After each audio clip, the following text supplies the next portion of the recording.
Hello students, welcome to my channel more education junction. यदि आप लोग मेरे चैनल पर नए हैं तो मेरे चैनल को सब्सक्राइब कर लें ताकि आप लोगों को मेरे वीडियो का नोटिफिकेशन मिलता रहे। तो चलिए हम आज स्टार्ट करते हैं अव्यय परिचय। अव्यय परिचय में हमें अव्यय के बारे में पता रहना चाहिए कि कौन से शब्द होते हैं वो अव्यय कहलाते हैं। तो देख लीजिए, ऐसे शब्द को अव्यय कहते हैं जिसके रूप में विकार ना उत्पन्न हो, जो सदैव एक सा रहे, जो लिंग विभक्ति वचन के अनुसार घटे या बढ़े नहीं, अर्थात उसमें कोई परिवर्तन ना हो, वो कहलाता है अव्यय। बच्चों, अव्यय से एक चीज़ और होती है अव्यय। अव्यय का अर्थ क्या होता है ना। पहले तो हम व्यय देख लें।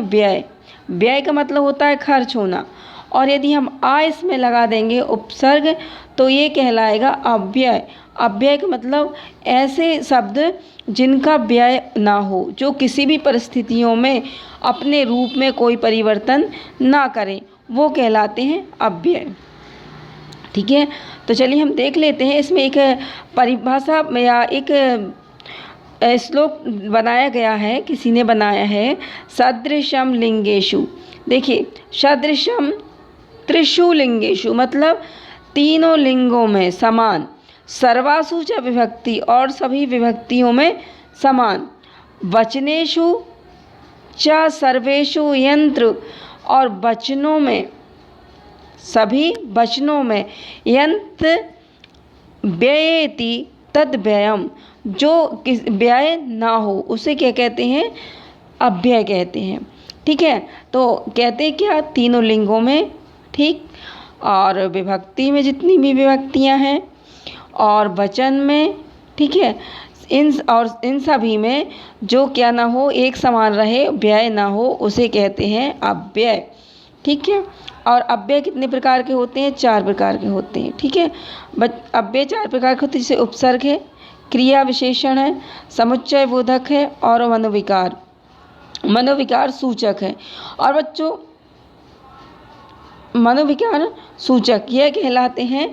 अब ये चारों प्रकार के अव्यय होते हैं। ठीक है, जो उपसर्ग भी होते हैं तो वह भी अव्यय होते हैं, क्योंकि उपसर्ग भी नहीं बदलते हैं। ठीक है, जो क्रिया विशेषण मतलब क्रिया के आगे जो शब्द लगते हैं, क्रिया की विशेषता बतलाते हैं, वह भी अव्यय होते हैं। समुच्चय बोधक शब्द होते हैं। ठीक है, जो समुच्चय बोधक शब्द कहलाते हैं, जैसे और है, तथा है, अथवा है, ये भी कभी नहीं बदलते हैं।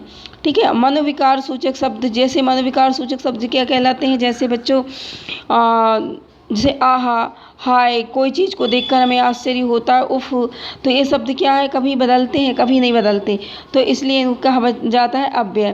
तो चलिए हम देख लेते हैं कुछ अव्यय शब्द जो आप लोगों को याद रखने हैं।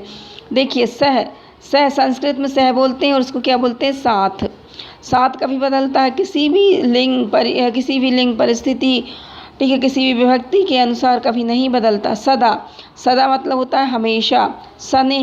सने क्या अर्थ होता है, धीरे धीरे। ठीक है, और शीघ्रम का अर्थ होता है जल्दी। ठीक, आगे चलते हैं। वीणा का अर्थ क्या होता है, बिना। तो ये संस्कृत के शब्द हैं और संस्कृत से हिंदी में कैसे बोले जाते हैं, ये चीज़ देखना है आपको।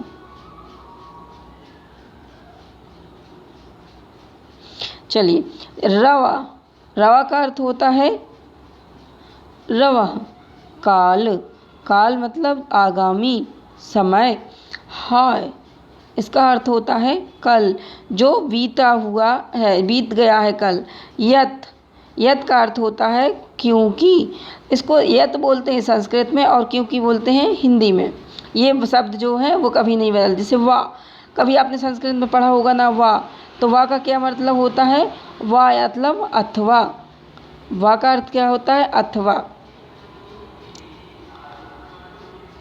ठीक है, चलिए नेक्स्ट देख लेते हैं हम। यदि संस्कृत में यदि को क्या बोलते हैं, हम हिंदी में अगर बोलते हैं, अगर। यत को क्या बोलते हैं, कि।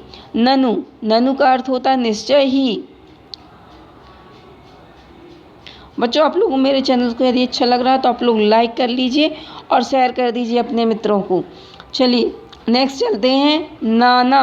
नाना का अर्थ होता है अनेक, बोलते हैं ना नाना प्रकार के पुष्प, ठीक है, नाना। यदा जब, यदा जब, सकृत एक बार, सहसा अचानक, सहसा अचानक, ठीक है। चलिए देखते हैं संस्कृत में क्या है। सुष्ठु, सुष्ठु का अर्थ होता है अच्छा, सुष्ठु अच्छा। संप्रीति अभी, इस समय, सांप्रतम अभी, ठीक है। संप्रीति का अर्थ होता है अभी, लेकिन सांप्रतम का अभी, इस समय।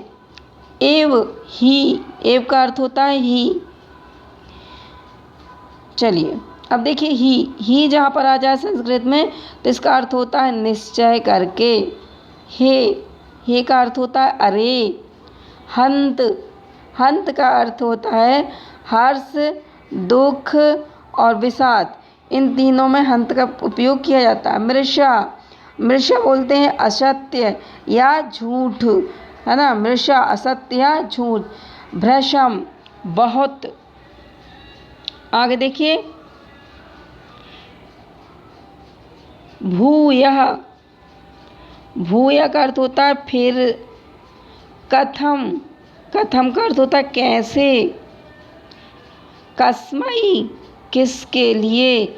बच्चों जो ये शब्द दिए हैं जैसे कस्मै है किसके लिए है, आप लोगों को संस्कृत में जैसे प्रश्न बनाने के लिए भी ये चीज़ें काम पड़ती हैं।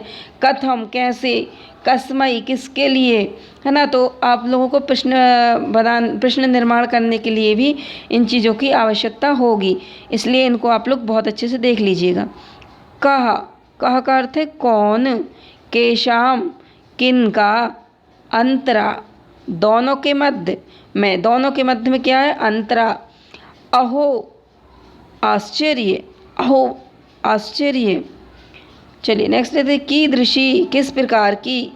कीदृशी का अर्थ होता है किस प्रकार की, कभी आ जाता है क्वेश्चन में कि कीदृशी, तो किस प्रकार की।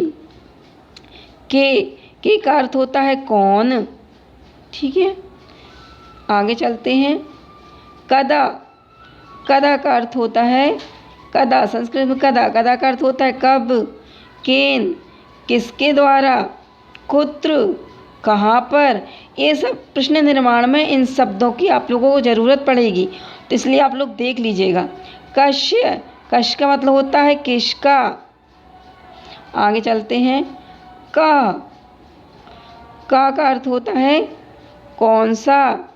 कानी कौन से या कौन सी, ठीक है। अकस्मात एकदम या अचानक, ठीक है, अकस्मात एकदम या अचानक। ऊपरी, ऊपरी का अर्थ होता है ऊपर। तूष्णीम चुप, तूष्णीम का अर्थ होता है चुप। अभितः, एक मिनट, अभितः, अभिता का अर्थ होता है और, ठीक है। बच्चों आप लोगों को कैसे लगे अव्यय हैं तो आप लोग कमेंट्स करके बताइएगा कि आप लोगों को अव्यय कैसे लगे। और बिल्कुल आसान है पढ़ना, 2-3 बार यदि आप पढ़ेंगे तो आप लोगों को याद हो जाएंगे। और यह अव्यय शब्द कुछ ऐसे हैं जो आप लोगों को प्रश्न निर्माण में भी सहायता देंगे, ठीक है। तो आप लोग इसको अच्छे से पढ़ लीजिएगा। और यदि आप लोगों को इस पर वीडियो चाहिए है तो आप लोग कमेंट्स करके बता सकते हैं कि इस पर वीडियो चाहिए, तो मैं आप लोगों को उस पर वीडियो बना दूंगी, ठीक है। Thanks for my watching channel. जय हिंद, जय भारत। फिर मिलते हैं आप लोगों के लिए नेक्स्ट वीडियो लेकर।